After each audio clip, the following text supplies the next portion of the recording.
దేవుని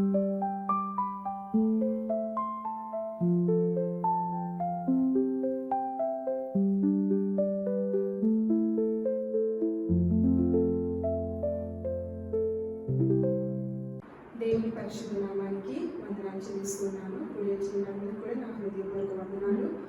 ఈ యొక్క సమయంలో నీ వంటి వారు లేరెవ్వరు అనే సాంగ్ పాడుకుని దేవుని నామాన్ని మహిమపడతాం.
నా కోసమే వెతికి నా పాపమంతా కూడా కడిగిన దేవునికి స్తోత్రం చెల్లించాను.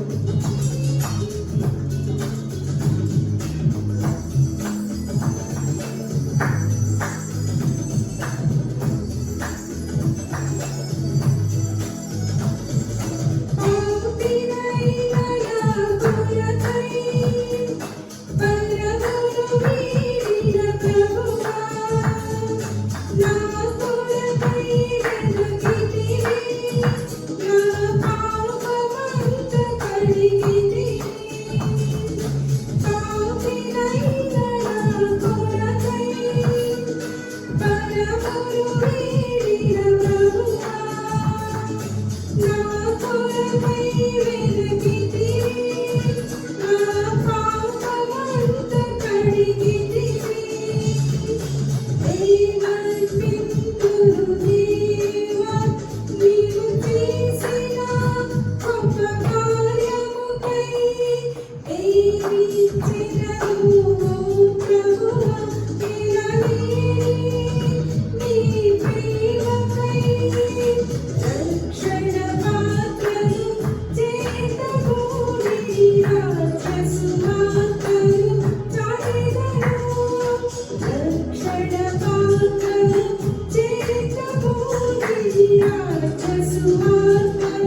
తెలియజేసుకుంటున్నాం. ఇంతవరకు కూడా తెలుగు పాట పాడుకుని దేవుని నామాన్ని స్తుతించాం. కన్నడ పాట కూడా పాడుకుని దేవుని నామాన్ని ఆరాధిద్దాం. ఉద్యోగం చప్పలు కొడుతూ దేవుని ఆరాధిద్దాం. ಮಹಿಮಯ ಅರಸನೆ ನಿನ್ನ ಆತ್ಮದಿ ಆರಾಧಿಸುವೆ, ಪರಲೋಕ ರಾಜನೆ ನಿನ್ನ ನಿತ್ಯವೂ ಆರಾಧಿಸುವೆ. ಮಹಿಮಯ ಅರಸನೆ ನಿನ್ನ ಆತ್ಮದಿ ಆರಾಧಿಸುವೆ, ಪರಲೋಕ ರಾಜನೆ ನಿನ್ನ ನಿತ್ಯವೂ ಆರಾಧಿಸುವೆ. ಯೇಸುವೇ ಸ್ತುತಿಸುವೆನು, ರಾಜನೇ ಆರಾಧಿಸುವೆನು. ಯೇಸುವೇ ನಿನ್ನು ಸ್ತುತಿಸುವೆನು, ರಾಜನೇ ಆರಾಧಿಸುವೆನು. ಮಹಿಮಯ ಅರಸನೆ ನಿನ್ನ ಆತ್ಮದಿ ಆರಾಧಿಸುವೆ. ಆಮೆನ್. ಪರಲೋಕ ರಾಜನೇ ನಿನ್ನ ನಿತ್ಯವೂ ಆರಾಧಿಸುವೆ. ಮಹಿಮಯ ಅರಸನೆ ನಿನ್ನ ಆತ್ಮದಿ ಆರಾಧಿಸುವೆ. ಪರಲೋಕ ರಾಜನೇ ನಿನ್ನ ಆರಾಧಿಸುವೆ. ಕೃಪೆಯಲ್ಲಿ ಐಶ್ವರ್ಯನೇ ನಿನ್ನನ್ನೇ ಆರಾಧಿಸುವೆ. ಸರ್ವವನ್ನು ಅಳುವವನೇ ನಿನ್ನನ್ನೇ ಆರಾಧಿಸುವೆ. ಕೃಪೆಯಲ್ಲಿ ಐಶ್ವರ್ಯನೇ ನಿನ್ನನ್ನೇ ಆರಾಧಿಸುವೆ. ಸರ್ವವನ್ನು ಅಳುವವನೇ ನಿನ್ನನ್ನೇ ಆರಾಧಿಸುವೆ. ನನ್ನಯ ರಕ್ಷಕನೇ ನಿನ್ನನ್ನೇ ಆರಾಧಿಸುವೆ. ನನ್ನಯ ಜೊತೆಗಾರನೇ ನಿನ್ನನ್ನೇ ಆರಾಧಿಸುವೆ. ಮಹಿಮಯ ಅರಸನೆ ನಿನ್ನ ಆತ್ಮದಿ ಆರಾಧಿಸುವೆ. ಪರಲೋಕ ರಾಜನೇ ನಿನ್ನ ನಿತ್ಯವೂ ಆರಾಧಿಸುವೆ. ಮಹಿಮಯ ಅರಸನೆ ನಿನ್ನ ಆತ್ಮದಿ ಆರಾಧಿಸುವೆ. ಪರಲೋಕ ರಾಜನೇ ನಿನ್ನ ನಿತ್ಯವೂ ಆರಾಧಿಸುವೆ. ಉನ್ನತ ದೇವಾನಿನೇ ನಿನ್ನನ್ನೇ ಆರಾಧಿಸುವೆ. ಪರಿಶುದ್ಧ ದೇವಾನಿನೇ ನಿನ್ನನ್ನೇ ಆರಾಧಿಸುವೆ. ಉನ್ನತ ದೇವಾನಿನೇ ನಿನ್ನನ್ನೇ ಆರಾಧಿಸುವೆ. ಪರಿಶುದ್ಧ ದೇವಾನಿನೇ ನಿನ್ನನ್ನೇ ಆರಾಧಿಸುವೆ. ಆರಾಧಿಸುವೆ, ಪಾಪದಿಂದ ಬಿಡಿಸಿರುವೆ, ನಿನ್ನನ್ನೇ ಆರಾಧಿಸುವೆ, ಪರಿಶುದ್ಧ ಮಾಡಿರುವೆ, ನಿನ್ನನ್ನೇ ಆರಾಧಿಸುವೆ, ಮಹಿಮಯ ಅರಸನೆ ನಿನ್ನ ಆತ್ಮದಿ ಆರಾಧಿಸುವೆ. Amen, hallelujah.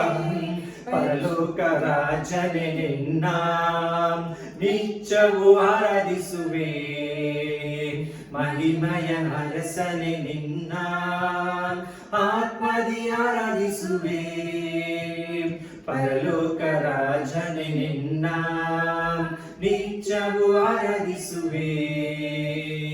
ಯೆಹೋವೇ ಸ್ತುತಿಸುವೆನು, ರಾಜನೇ ಆರಾಧಿಸುವೆನು, ಯೇಸುವೇ ನಿನ್ನ ಸ್ತುತಿಸುವೆನು, ರಾಜನೇ ಆರಾಧಿಸುವೆನು, ಮಹಿಮಯ ಅರಸನೆ ನಿನ್ನ ಆಮೆನ್ ಆಮೆನ್ ಆತ್ಮದಿ ಆರಾಧಿಸುವೆ. ಹಲ್ಲೆಲೂಯಾ.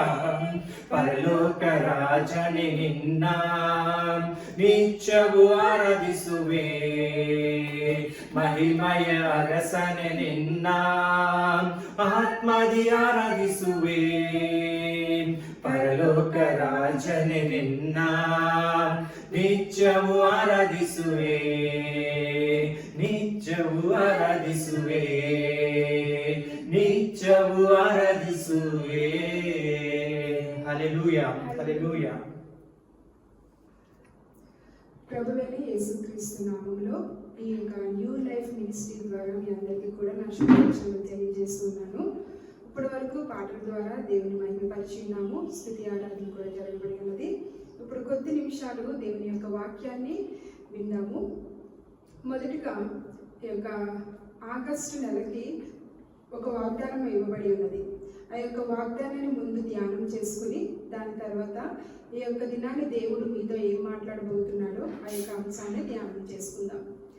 కీర్తనలు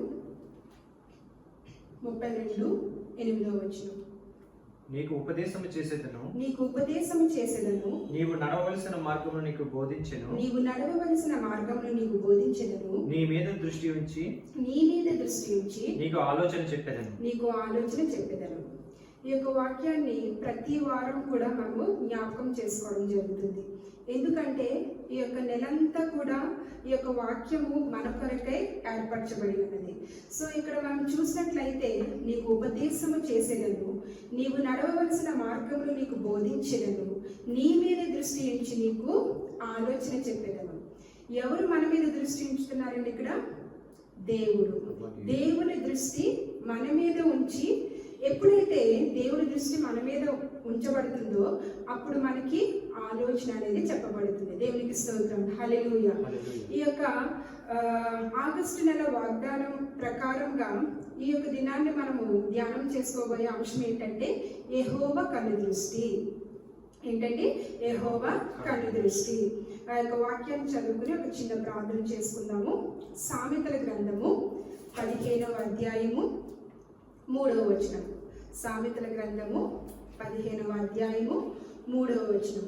యెహోవా కన్నులు ప్రతి స్థలం మీద ఉండును, ప్రతి స్థలము మీద నుండును, చెడ్డవారిని మంచివారిని అవి చూచుచుండును.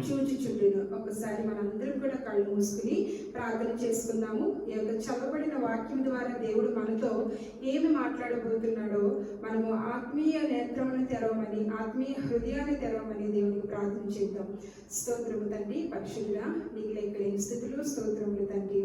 నాయన, ఈ యొక్క దినాన్ని ఏర్పరచబడిన అంశమును బట్టి నీకు వందనాలు చెల్లిస్తూ ఉన్నాను. యెహోవా కనుదృష్టి, ఈ యొక్క యెహోవా కనుదృష్టి ఎవరి మీద ఉంటుంది, ఎక్కడ ఉంటుంది అనే ఒక వాక్యాన్ని మేము ధ్యానం చేసుకుని చుండగా మా యొక్క మనస్సు, మా యొక్క హృదయము, మా యొక్క కనులు అటు ఇటు వెళ్ళిపోకుండా తండ్రి నీ యొక్క వాక్యం వైపు తండ్రి మేము ఉంచడానికి నీ కృపను మాకు అనుగ్రహిస్తారని నమ్ముచున్నాను తండ్రి. ఎంతమంది బిడ్డలైతే ఈ యొక్క వాక్యాన్ని వినిచున్న ప్రతి ఒక్క బిడ్డ కూడా నీ వాక్యం సెలవిచ్చిన రీతిగా తమ హృదయం అనే పలుకుల మీద వ్రాసుకోవడానికి నీ కృపను దయచేస్తారని నీకే మహిమ, ఘనత, ప్రభావం చెల్లించుకుంటూ యేసు పరిశుద్ధ నామములో అడిగి వేడుకుంటున్నాం తండ్రి, ఆమేన్. అందరూ ఒకసారి దేవునికి స్తోత్రం చెల్లిద్దాం. హల్లెలూయా, హల్లెలూయా. సామెతల గ్రంథము 15వ అధ్యాయము 3వ వచనం. యెహోవా కన్నులు ప్రతి స్థలం మీద ఉండును. ఇప్పుడు మన యొక్క అంశము యెహోవా కనుదృష్టి. యెహోవా కన్నులు ఎక్కడ ఉంటున్నాయండి? ప్రతి ఒక్క స్థలము మీద ఉండును. తర్వాత లైన్లో చూసినట్లయితే చెడ్డవారిని మంచి వారిని అవి చూచుచుండును. ఇక్కడ మనం చూసినట్లయితే ఈ యొక్క వచనంలో ఒక 4 పాయింట్లు మనం చూడగలుగుతున్నాం. యెహోవా కన్నులు ఎక్కడున్నాయండి? ప్రతి స్థలం మీద ఉన్నాయి. ఒక పాయింట్లో మనం అనుకుంటూ ఉంటాము, మనల్ని ఎవరు చూడట్లేదు, మనం ఏ తప్పు చేసినా సరిపోతుంది, లేదంటే మనం అబద్ధం ఆడినా సరిపోతుంది, లేదంటే మనల్ని ఎవరు చూడట్లేదు కాబట్టి మనం ఏదైనా చేయొచ్చు అనుకుంటూ ఉంటాం. కానీ మనల్ని చూసేది ఎవరండి? యెహోవా. యెహోవా కన్నులు ఎప్పుడూ కూడా మనల్ని చూస్తూనే ఉంటాయి. దేవునికి స్తోత్రం. హల్లెలూయా. ప్రియమైన దేవుని సంగమా, మనం ఈ యొక్క వచనాన్ని బట్టి తెలుసుకోవాల్సిన విషయం ఏంటంటే, మనం అనుకోవచ్చు మన తల్లిదండ్రులు మనల్ని చూడట్లేదు. ఒకవేళ మనం స్కూల్కి వెళ్ళినా, కాలేజ్కి వెళ్ళినా, వర్క్ చేయడానికి వర్క్ ఏరియాకి వెళ్ళినా సరే, మనం ఏం చేస్తున్నాం, ఎలా నడుస్తున్నాం, ఎవరితో మాట్లాడుతున్నాము, లేదంటే మన యొక్క ప్రవర్తన ఎలా ఉందన్నది ఒకవేళ నీ తల్లిదండ్రులు చూడకపోవచ్చు. కానీ ఎవరు చూస్తున్నారు? యెహోవా కన్నులు చూస్తూనే ఉన్నాయి. దేవునికి స్తోత్రం. హల్లెలూయా, హల్లెలూయా. ఇక్కడ ఒక పాయింట్ చూసినట్లయితే యెహోవా కన్నులు ప్రతి స్థలము మీద ఉండును. దేవునికి స్తోత్రం.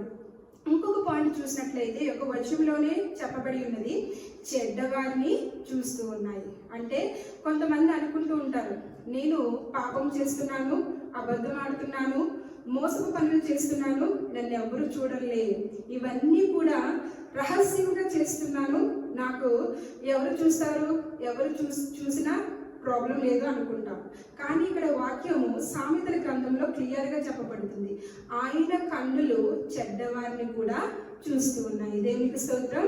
హల్లెలూయా. మరొక 3వ పాయింట్ చూసినట్లయితే మంచి వారిని కూడా చూస్తూ ఉన్నాయి. మంచి వారిని ఎలాగా అందరూ పొగుడుతూ ఉంటారు, వాళ్ళు మంచి పనులు చేస్తూ ఉంటారు, నీతి కార్యములు చేస్తూ ఉంటారు, ఎప్పుడూ అబద్ధములు ఆడరు. కాబట్టి వారి మీద కూడా ఎవరి కనుదృష్టి? యెహోవా కనుదృష్టి. దేవునికి స్తోత్రం. హల్లెలూయా. ఇక్కడ లాస్ట్లో చూసినట్లయితే ఆ యొక్క కనులు చూచుచూ ఉండును. దేవునికి స్తోత్రం. హల్లెలూయా.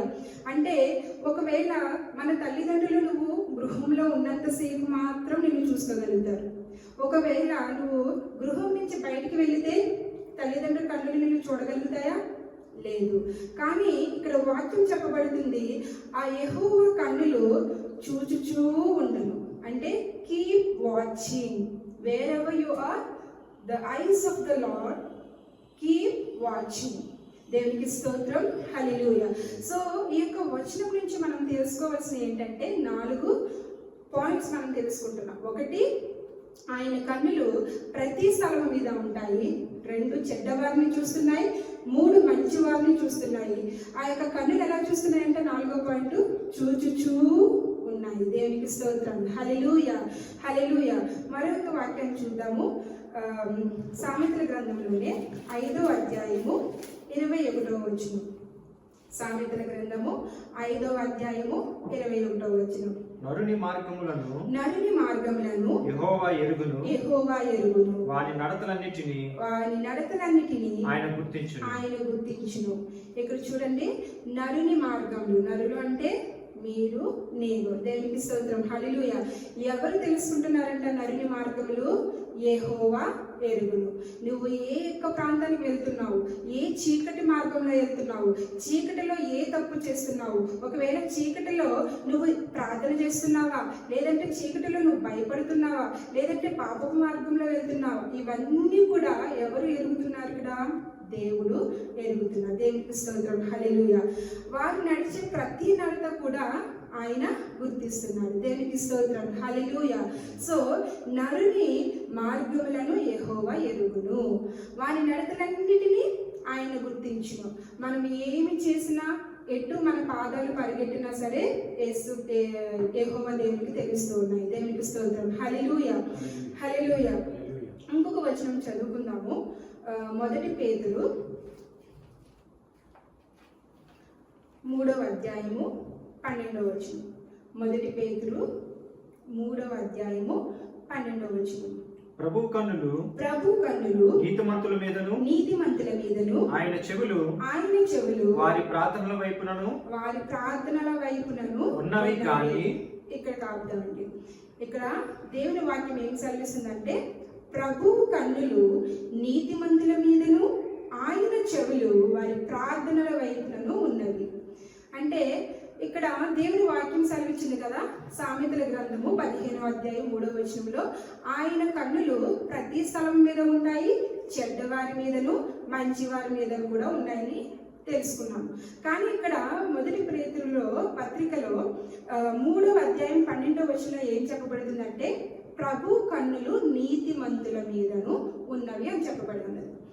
నీతిమంతులని ఇక్కడ ప్రత్యేకంగా ఎందుకు రాయబడి ఉందంటే ఎవరైతే నీతిగా జీవిస్తారో, ఎవరైతే ప్రార్థన జీవితాన్ని కలిగి ఉంటారో, ఎవరైతే భక్తి జీవితాన్ని కలిగి ఉంటారో, ఎవరైతే ముఖ్యంగా దేవునికి ఇష్ట ప్రకారంగా జీవిస్తారో దేవుని కన్నులు ఎవరి మీద ఉంటాయి?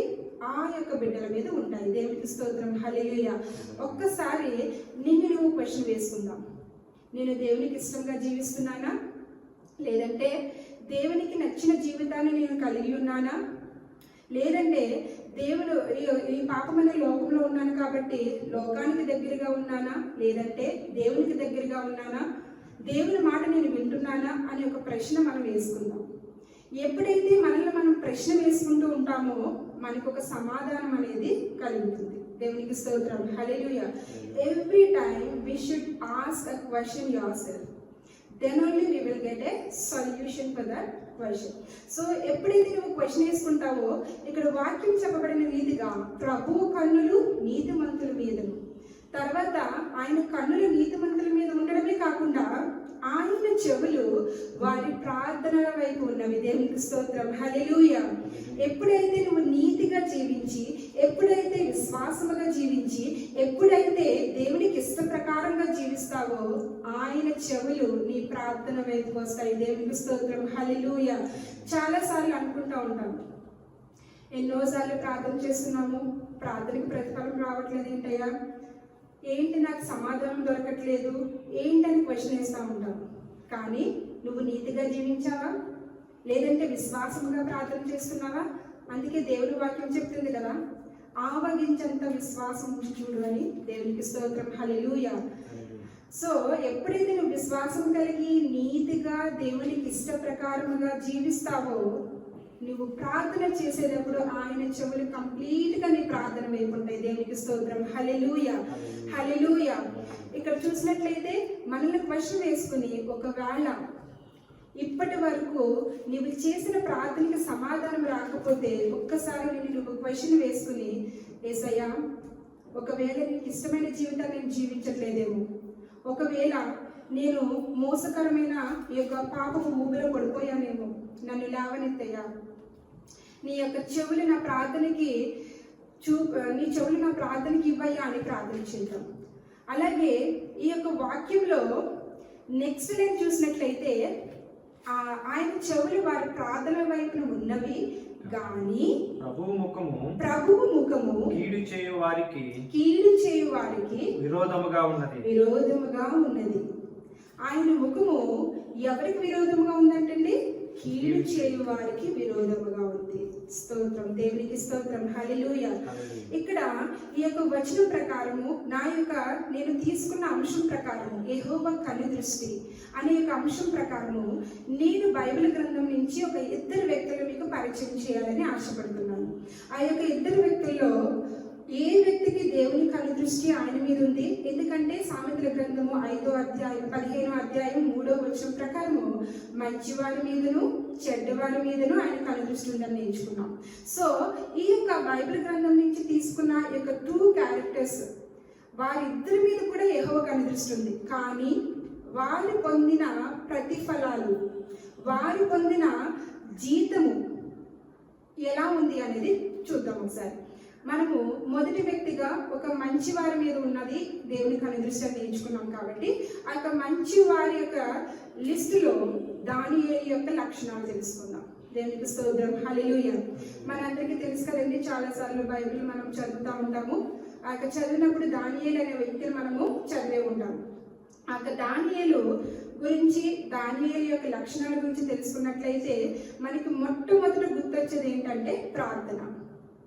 మనము దానియేలు గ్రంథంలో 1వ అధ్యాయము 2వ అధ్యాయాలు చూసినట్లయితే దానియేలు యొక్క గొప్ప లక్షణాలు మనం చూడగలుగుతాం. దేవునికి స్తోత్రం. హల్లెలూయా, హల్లెలూయా. మొదటిగా మనము ఇంకొక క్వశ్చన్ వేసుకోవాల్సింది ఏంటంటే, as a Christian how many times you are praying to God? So ఎన్నిసార్లు మనము ప్రార్థన చేస్తున్నాం? ఒక క్రైస్తవుడిగా, క్రైస్తవురాలిగా ఎన్నిసార్లు ప్రార్థన చేస్తున్నాం? ఒకవేళ నీ యొక్క బిజీ స్కెడ్యూల్లో నువ్వు ప్రార్థన చేయలేకపోతే కనుక ఇక దానియేలు నుంచి ఒక లక్షణం మనం నేర్చుకుందాం. దేవునికి స్తోత్రం. హల్లెలూయా. ఇక్కడ దానియేలు 1వ అధ్యాయము 2వ అధ్యాయాలు చూసినప్పుడు దానియేలు అంట రోజుకి 3 సార్లు ప్రార్థన చేసేవాడంట. దేవునికి స్తోత్రం. హల్లెలూయా, హల్లెలూయా. ఎన్నిసార్లు ప్రార్థన చేశాడంటండి? 3 సార్లు ప్రార్థన చేశాడంట దానియేలు. కానీ మనం ఎన్నిసార్లు ప్రార్థన చేస్తున్నాము? అయ్యో, పొద్దున్న లేచిన దగ్గర నుంచి ఎన్నో పనులు, ఆ పనుల్లో మనకి వ్యక్తిగతంగా దేవుని దగ్గర గడపలేకపోతూ ఉన్నాము. ఒకవేళ గడపాలని ఆత్మ సిద్ధంగా ఉండి శరీరం సహకరించకపోయినట్లయితే ఈ వాక్యం విన్న తర్వాత దానియేలు ఎలాగైతే తన యొక్క సమయాన్ని దేవునికి ఇచ్చాడో, రోజుకి 3 సార్లు తన యొక్క బిజీ స్కెడ్యూల్లో కూడా దేవునికి ఇచ్చి ఉన్నాడు. మనము కూడా యొక్క లక్షణాన్ని నేర్చుకున్నాము.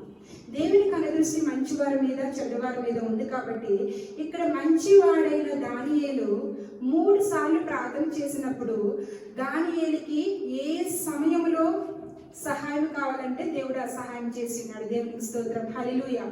ఎప్పుడు కూడా దానియేలు అడిగినప్పుడు దేవుడు నో చెప్పలేదు. మనము ఏ సహాయమైనా అడిగినప్పుడు ఎందుకు కొన్ని సమయాల్లో నో వస్తుందంటే మనము సమయం ఇవ్వలేకపోతున్నాం దేవునికి. ఆయన కనుదృష్టి మనం ఏదుంది, కానీ మనము చేసే ప్రార్థనకి ఆయన చెవి ఒగ్గలేకపోతున్నాడు. దేవునికి స్తోత్రం. హల్లెలూయా. ఇలాగా దానియేలు రోజుకి 3 సార్లు ఆ యొక్క గ్రంథంలో చూసినట్లయితే నెబుకద్నెజర్ అనే రాజు, ఆ రాజుకి ఒక కళ వచ్చినది. ఆ కళ వచ్చినప్పుడు ఆయన ఎంతో మందిని అడిగారు, ఆ కళ యొక్క భావం ఏంటి, అర్థం ఏంటి, నాకు ఈ యొక్క కళ యొక్క అర్థం నాకు తెలియడం లేదని చెప్పి అడిగినప్పుడు ఎంతో మంది చెప్పలేకపోయారు. కానీ ఫైనల్గా దానియేలు మాత్రం ఆ యొక్క కళకి భావాన్ని చెప్పగలిగాడు. దేవునికి స్తోత్రం. హల్లెలూయా. ఇక్కడ ఇంకొక లక్షణం మనం దానియేలు నుంచి తెలుసుకోవాల్సింది ఏంటంటే విశ్వాసం. ఎప్పుడైతే ప్రార్థన జీవితాన్ని కలిగి ఉంటామో మనకి ఏం కలుగుతుంది? విశ్వాసం కలుగుతుంది. దేవునికి స్తోత్రం. హల్లెలూయా. అదేవిధంగా దానియేలుకి ఒక కష్టం కూడా వచ్చింది. ఏ కష్టం వచ్చిందండి? సింహపు బోనులో వేసేసారు. అలాగే లోకంలో చూసుకున్నట్లయితే మనకి కష్టం వచ్చిన వెంటనే ఎవరిని క్వశ్చన్ వేస్తాము? దేవుడినే క్వశ్చన్ వేస్తాం. మనం ఎంతటి వారము దేవుడిని క్వశ్చన్ వేయడానికి? ఎందుకు నాకు ఈ కష్టము అని దేవుడిని అడుగుతాము. ఇక్కడ దానియేలు దేవుడిని అలా క్వశ్చన్ వేయలేదండి. సింహపు బోనులో వేసిన తన యొక్క అలవాటు ప్రకారము 3 సార్లు, ప్రతిరోజు 3 సార్లు ప్రార్థన చేస్తారు కాబట్టి ఆ సింహపు బోనులో కూడా దేవుడికి ప్రార్థన చేశాడు. దేవునికి స్తోత్రం. హల్లెలూయా. యెహోవా కనుదృష్టి దానియేలు మీద ఉంది కాబట్టి గర్జించే సింహాల నోళ్లను కూడా మోయించగలిగాడు. దేవునికి స్తోత్రం. హల్లెలూయా. సో ఇక్కడ మనం అనుకుంటూ ఉంటాము, మనల్ని ఎవరు చూస్తున్నారు, ఏంటి, మనల్ని ఎవరు రక్షిస్తారు, మనకి ఎవరు సహాయం చేస్తారని. దేవుని కళ్ళు ఎప్పుడు కూడా మన మీదే ఉన్నాయి. దేవునికి స్తోత్రం. ఇక్కడ దానియేలు సింహపు బోనులో ఎలాగైతే దేవుడు కాపాడి ఉన్నాడో దానియేలుకి ఒక చిన్న గాయం కూడా తగలేదండి. సింహపు నోళ్లను మోయించేశాడు. దేవునికి స్తోత్రం. హల్లెలూయా, హల్లెలూయా. ప్రియమైన సంగమా, ఇంకొక విషయం బైబిల్ గ్రంథం నుంచి ఇంకొక క్యారెక్టర్స్ నేను చెప్పాలని ఆశపడుతున్నాను. మంచివాడైన దానియేలు మీద యెహోవా కనుదృష్టి ఉంది. ఆ యొక్క విశ్వాసాన్ని, ప్రార్థన జీవితాన్ని మనం చూడగలిగాం. అలాగే చెడ్డవారి మీద కూడా యెహోవా కనుదృష్టి ఉందని నేర్చుకున్నాము. బైబిల్ గ్రంథం నుంచి చెడ్డవారైన వ్యక్తుల కోసం కూడా బైబిల్ గ్రంథం నుంచి చూద్దాము. అపోస్తల కార్యములు 5వ అధ్యాయము 1-2 వచనాలు ఒకసారి చదువుదాం. అపోస్తల కార్యములు 5వ అధ్యాయము 1-2 వచనములు. అననీయ అని ఒక మనుష్యుడు తన భార్య అయిన సపీరాతో ఏకమై పొలమమ్మెను. ఇక్కడ 2 క్యారెక్టర్స్ చూస్తున్నామండి. అంటే ఇద్దరు భార్య భర్తలు చూస్తున్నాం, అననీయ సపీరా. వారిద్దరూ ఏం చేశారంట? ఏకమై పొలం అమ్మారు. మనం కూడా కొన్ని విషయాలు ఏదైనా అమ్మడం విషయంలో కానీ కొనడం విషయంలో కానీ ఏం చేస్తూ ఉంటాము? కుటుంబముగా మనము డెసిషన్ తీసుకుని ఒక పనిని సాధిస్తాం. ఇక్కడ కూడా అననీయ సపీరా కూడా ఇద్దరు ఏకమై పొలం అమ్మారు. పొలం అమ్మితే భార్య ఎరుకనే వాడు దాని వెలలో కొంత దాచుకొని కొంత తెచ్చి అపోస్తుల పాదముల యొద్ద పెట్టాను. ఇక్కడ దేవుని వాక్యం సెలవిస్తుంది కదండి, ఏదైనా మనము అమ్మినా సరే, మనము సంపాదించిన దాంట్లో అయినా సరే కొంత మనకు 10వ భాగం దేవునికి ఇవ్వాలి, మిగతాది మనం ఉంచుకోవాలని దేవుని వాక్యం సెలవిస్తుంది. కానీ ఇక్కడ ఈ అననీయ సపీరా ఇద్దరూ కూడా కలిసి ఏం చేశారంట? కొంత దాచుకుని కొంత అపోస్తుల పాదముల యొద్దకు తీసుకొచ్చారు. కానీ యెహోవా కనుదృష్టి ఎక్కడుందండి? మంచివారి మీద చెడ్డవారి మీద కూడా ఉంది. మనము తప్పు చేసినా మోసం చేసినా యెహోవా కనుదృష్టి, యెహోవా కన్నులు మనల్ని చూస్తూనే ఉంటాయి. దేవునికి స్తోత్రం, హల్లెలూయా. ఇక్కడ అననీయ సన్నిధానానికి వచ్చాడు. వచ్చినప్పుడు పరిశుద్ధాత్మతో నిండిన పేతురు ఇక్కడ మాట్లాడుతున్నాడు.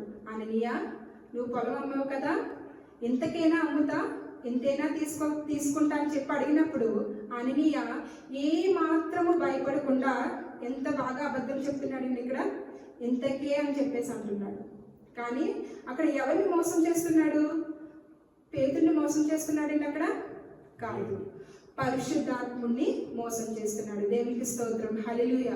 కొన్ని విషయాల్లో కూడా మనం కూడా అనుకుంటా ఉంటాము, మనం అంతా న్యాయంగానే వెళ్ళిపోతున్నాము, మనం ఏ తప్పు చేయలేదు అనుకుంటా ఉంటాము. కానీ మనకి తెలియకుండానే తప్పులు చేస్తూ ఉంటాము, దేవుణ్ణి మోసం చేస్తూ ఉంటాము, దేవుని కన్నులను కప్పేస్తూ ఉంటాము. కానీ మన అంశం ప్రకారం యెహోవా కనుదృష్టి ప్రతి స్థలం మీద ఉంటుంది.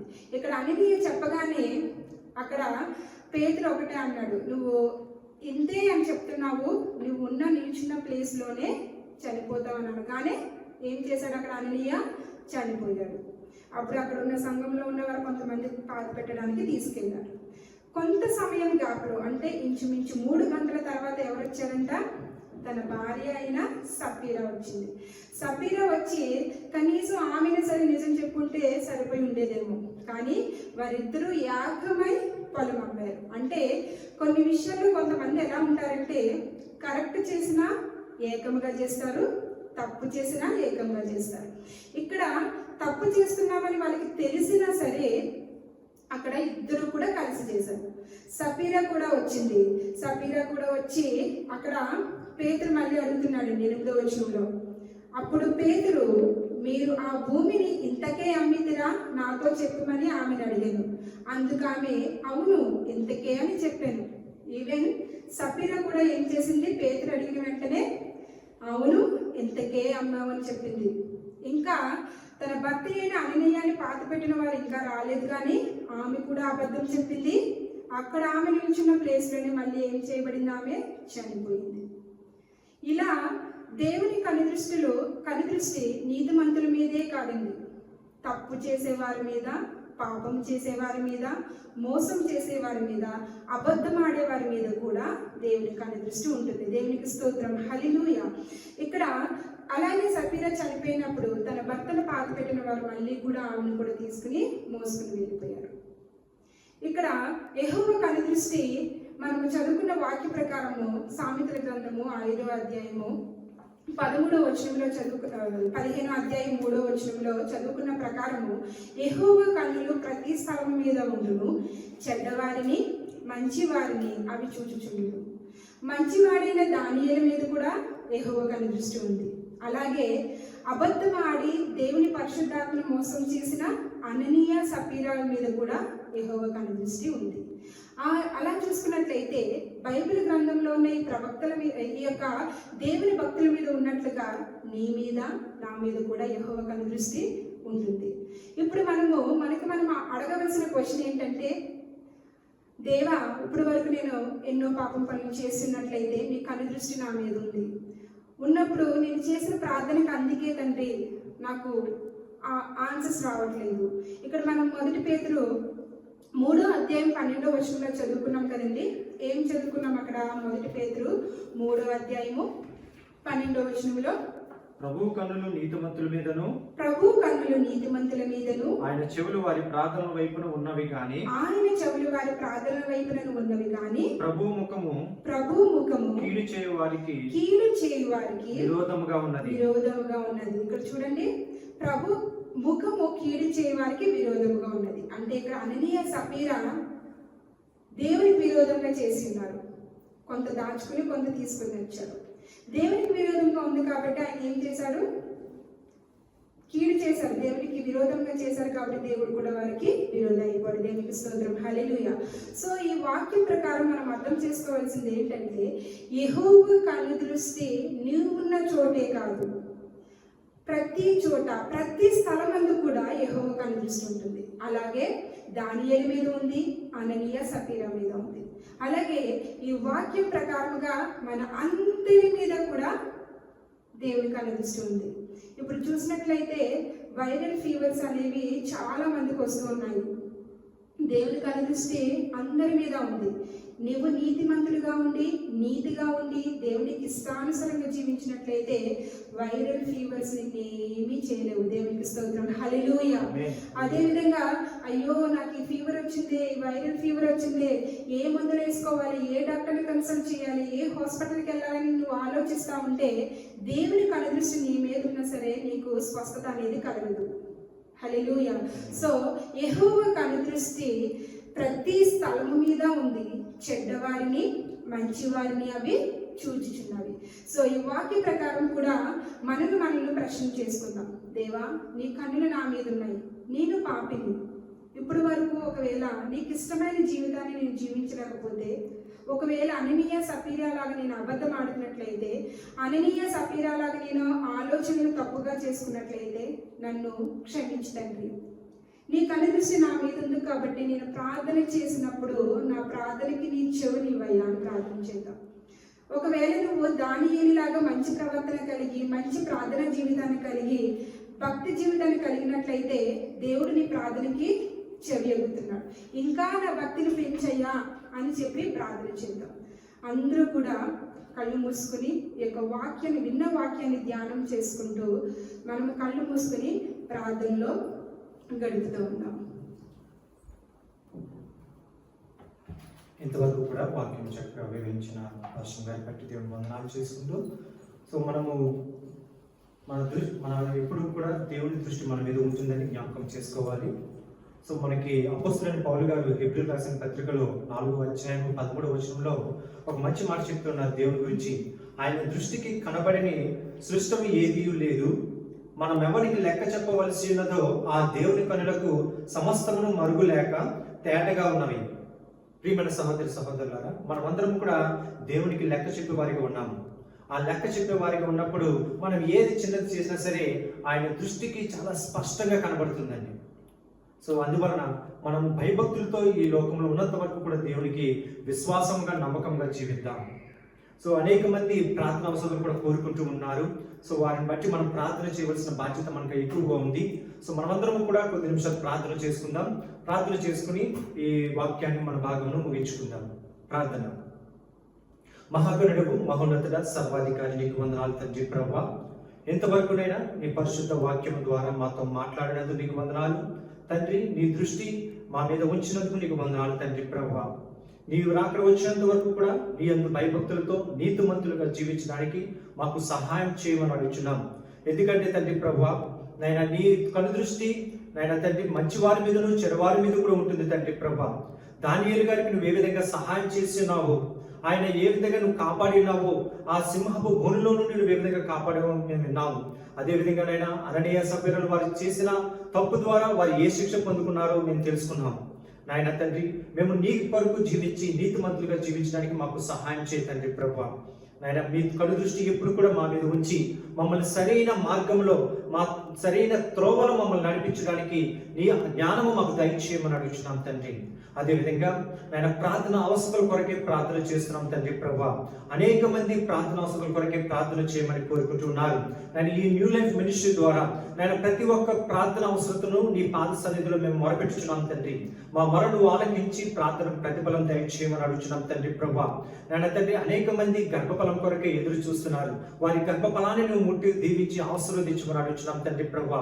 నేను బిడ్డలను కోల్పోయిన వారు ఉన్నారు. నేను వారి మా జీవితంలో మరలా శాంతిని సమాధానం కొలిపి చక్కటి బిడ్డల ద్వారా వారిని ఆశీర్వదించమని అడుగుతున్నాం తండ్రి. అలాగే గర్భిణీ స్త్రీలను జ్ఞాపకం చేసుకో తండ్రి ప్రభా. నేను వారికి సుఖపురుడు దయచేయి తండ్రి. తల్లిని బిడ్డని క్షేమంగా ఈ లోకంలో వారిని నడిపించమని అడుగుతున్నాం తండ్రి ప్రభా. నేను వారికి నువ్వు తోడుగుండి నడిపించమని అడుగుతున్నాం.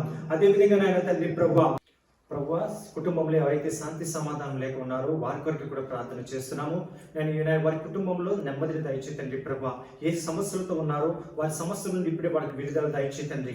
నీకు అసాధ్యమైనది ఏది లేదు తండ్రి ప్రభా. నీవే వారికి తోడుగుండి నడిపించమని అడుగుతున్నాం తండ్రి. అదేవిధంగా నేను తండ్రి ప్రభా, కిడ్నీలో రాళ్ళ సమస్యలతో ఉన్న వారి కొరకే ప్రార్థన చేస్తున్నాం. ఇప్పుడే నేను పరిశుద్ధ హస్తము వారి మీద ఉంచి నేను ఆ రాళ్ళన్నింటిని కూడా తొలగించి నేను తండ్రి ప్రభా వారికి స్వస్థత దయచేయమని అడుగుతున్నాం తండ్రి. అలాగే కంటి చూపు కొరకే బాధపడుతున్న వారి కొరకే ప్రార్థన చేస్తున్నాం. నేను నీ హస్తము ఆ కంటి చూపు మీద ఉంచి నేను తండ్రి వారికి స్పష్టంగా తేటగా నీ వాక్యము చదువుకోవడానికి, నేను ఈ లోకంలో నీ బిడ్డగా జీవించడానికి వారికి నువ్వు సహాయం చేయతండి ప్రభా. ఆ కంటిలో ఉన్న నరాలను ముట్టి స్వస్థపరచమని అడుగుతున్నాం తండ్రి. గొప్ప కార్యములు జరిగించి తండ్రి ప్రభా. అదేవిధంగా నైనా తండ్రి నేను అనేక మంది నైనా తండ్రి ప్రభా సంఘము నిమిత్తమే ప్రార్థన చేయమని కోరుకుంటున్నారు. వారు చేస్తున్న సేవలను అభివృద్ధి పరచు తండ్రి ప్రభా. నేను వారు చేస్తున్నా నైనా తండ్రి ప్రభా సంఘ కాపరులను నువ్వు దీవించమని అడుగుతున్నాం. నేను సంఘాన్ని కడుచుండగా నేను తండ్రి ప్రభా కావలసిన ధన సహాయం కూడా నువ్వు వారికి ఏర్పాటు చేయమని అడుగుతున్నాం తండ్రి. త్వరలోనే నేను తండ్రి ప్రభా వారి సంఘంను పూర్తి చేసుకుని అందులోకి వెళ్ళి నిన్ను స్తుతించడానికి, అనేక మంది రక్షణ లేని వారిని రక్షణ వైపు నడిపించడానికి నువ్వు సహాయం చేయమని అడుగుతున్నాం తండ్రి ప్రభా. అదేవిధంగా నేను తండ్రి చిన్న బిడ్డలు జ్వరాలతో బాధపడుతున్నారు తండ్రి ప్రభా. వారి జ్వరముల నుండి ఇప్పుడే విడుదల దయచేయమని అడుగుతున్నాం. నీ సహాయము నీ కాపుదల వారికి దయచేయమని అడుగుతున్నాం తండ్రి ప్రభా. అదేవిధంగా నేను వీసా కొరకే ప్రార్థన చేయమని కోరినారు. నేను ఆ వీసాను కూడా నువ్వు సక్సెస్ చేయమని అడుగుతున్నాం తండ్రి ప్రభా. ఏ వెరిఫికేషన్స్ అయితే పెండింగ్ ఉన్నాయో అవన్నీ కూడా ఇప్పుడే నువ్వు కంప్లీట్ చేసి వారికి వీసా వచ్చి నేను వారికి వెళ్ళవలసిన దేశానికి నువ్వు నడిపించమని అడుగుతున్నాం తండ్రి ప్రభా. అదేవిధంగా అనేక మంది ఇంకా రక్షణ పొందని వారు ఉన్నారు తండ్రి.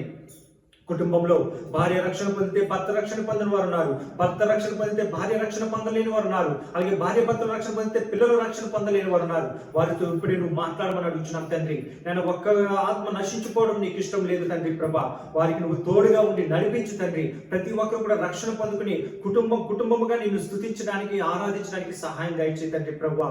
అదేవిధంగా ఉద్యోగ ట్రాన్స్ఫర్ల వరకు ఎదురు చూస్తున్న వారి కొరకే ప్రార్థన చేస్తున్నాము. వారి ట్రాన్స్ఫర్లు కూడా నువ్వు తోడుకుండి నువ్వు గొప్ప కార్యములు వారి పట్ల జరిగించు. సమస్త మహిమ ఘనత ప్రభావం నీకు చెల్లించుకుంటూ ఈ ప్రార్థన అవసరాలన్నీ కూడా నీ పాద సన్నిధి చేర్చుకుంటున్నాం తండ్రి ప్రభా. నీ పాద సన్నిధిలో నేను వీటిలన్నింటిలో కూడా నువ్వు నెరవేర్చుతావని విశ్వాసంతో నమ్ముచు మీకే మహిమ మీకే ఘనత ప్రభావం చెల్లించుకుంటూ అతి తొందరలో రాబోచున్న నజరేయుడైన యేసయ్య నామంలో ఈ ప్రార్థన అడిగి వేడి పొందుకుంటున్నాము తండ్రి. ఆమేన్, ఆమేన్, ఆమేన్. మన తండ్రి యొక్కయు కుమారుని యొక్కయు పరిశుద్ధ అన్యోన్య సహవాసము మీకును మనకును ఈ న్యూ లైఫ్ మినిస్ట్రీ ద్వారా ఎవరైతే చూస్తున్నారో వారందరికీ కూడా సదాకాలము తోడే నుండి నడిపించును గాక. ఆమేన్, ఆమేన్, ఆమేన్. అందరికీ వందనాలు.